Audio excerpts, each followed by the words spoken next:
And we're recording. Hi, welcome to 52 at 52. My name is Matt McDowell, and this is job number 17. Medical research test subject. Medical. There should be like an acronym for that. But I was a test subject, or a subject, or I was involved in medical research. And usually I have notes that I look at and, tell the story from notes. But in this one, I've told this story so many times, I don't think I need notes. Here's the story. Again, I'm working at Audiovisual Services, AVS, and there's lots of downtime, and there's always an advertisement. There's always an advertisement or an advert. There's always an advert. Maybe I didn't have a clear handle on this as I thought I did. There's always an advertisement in the Daily Bruin about like, hey, we need medical researchers for this, or earn extra cash this way, or, make fast money that way. And I responded to one of these ads, and it was to be a medical research test subject. Now, it was at UCLA, and my roommates were medical students, so I was kind of familiar, and I was also giving lots of shows there, so I was familiar with the hospital. I do have kind of a fear of hospitals. I don't like to be in hospitals at all because I was quite sick as a child and almost died a couple times. So I don't like hospitals. So I don't know how I got this idea that, hey, I think I'm going to be a medical research test subject. But I was, and I agreed to do this, and it was 5 days. 5 days, yeah, it was 5 days, 1 week at a time. So it was like on a Friday, I would go in, and I had to spend all day in a hospital bed, and they'd feed you, and so it could be better. I'm in bed all day, being fed, watching movies on TV. Sounds like the perfect kind of job for me, except for the fact that I had a hep lock right there.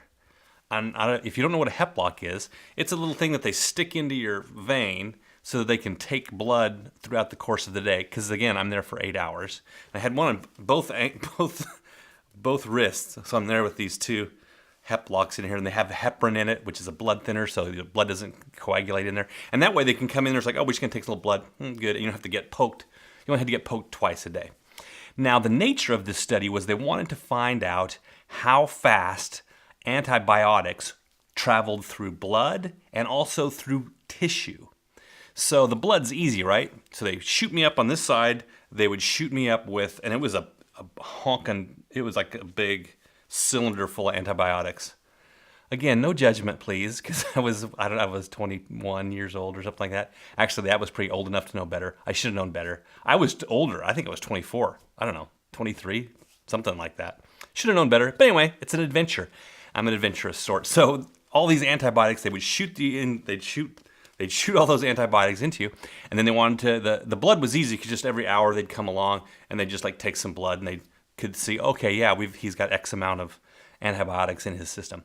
But the clincher, and the reason that this is such a horrific story, is they wanted to find out how fast the antibiotics went through tissue, which means that they had to, here's what they decided to do. They created blisters on my arm. They created 10 blisters. They had a big plexiglass apparatus that had 10 tiny holes in it, about the size of a punch, like a 3-hole punch paper. They were about that size, these holes in it. And they would strap that to my arm, and then that was attached to a suction, a vacuum thing that would go, and it would slowly make, over the course of about a half an hour, maybe it wasn't even that long, maybe it was only 10 or 15 minutes, it would make on my arm right here 10 eraser-sized blisters, eraser tip-sized blisters. And then you'd have to hold still on those, and then every hour they would come through and they'd take a needle and they'd get the fluid from that blister. And they'd say, oh, we can see how fast the antibiotics are going through tissue. It sounds horrific, and it was kind of horrific. And if I had to do it again, I probably would say, nah, I don't think this is for me.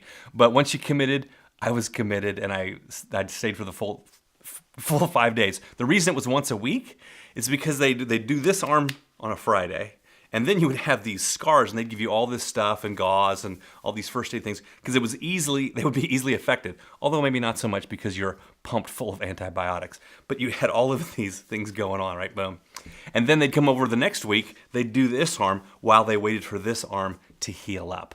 And then so on this arm, they would put they'd put the antibiotics through this arm, and then this one they'd make all the blisters here, and they'd suck all the pus out of the blisters. Is that the right word, pus? Is it pus? It's not pus. Fluid. I guess blister fluid, which would be an awesome name for a band. Blister Fluid. Ladies and gentlemen, please welcome Blister Fluid and the pustules. Blister Fluid and the pustules. Something to think about.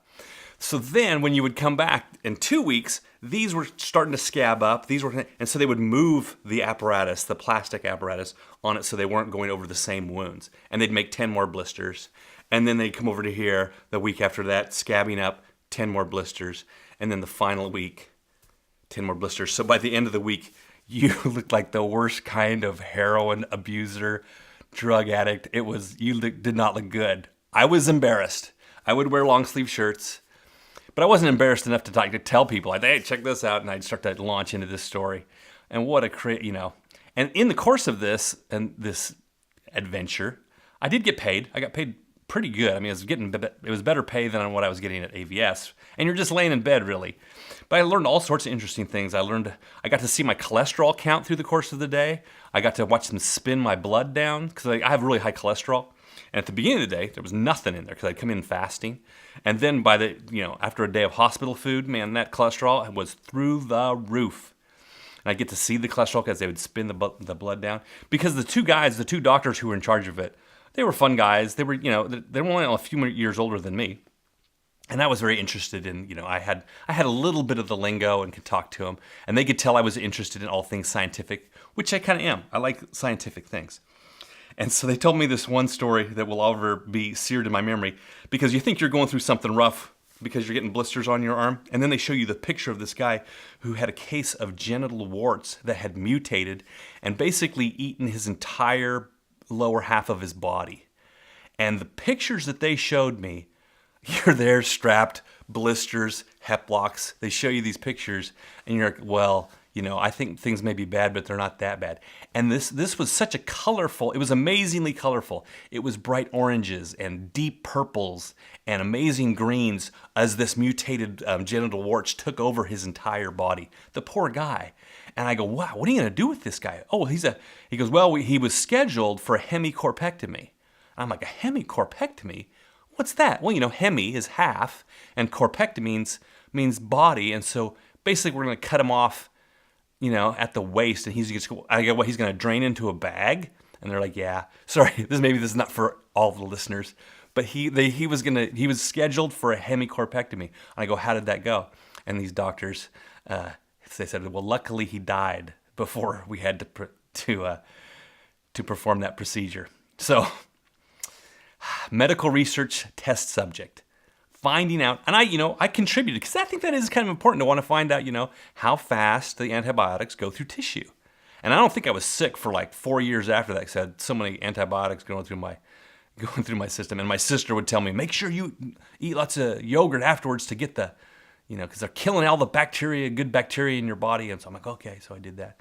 That was good. So thanks, Julie, for that. So medical research test subject, job number 17. Thanks for watching. Thanks for listening. Yeah. What a fun one this one was. Easy. I like the easy ones. I like the easy short ones. Make sure you tell your friends, subscribe. I think we just passed like 100 subscribers, which is a pretty exciting thing for me. I didn't think anybody would watch this. Well, I was hoping some people would watch it, but like it, make comments. I think maybe I spoke a little too rapidly in that particular one. Slow down. You can hear fast. I mean, your ear can hear pretty fast. Your ear can hear pretty fast. Pretty fast.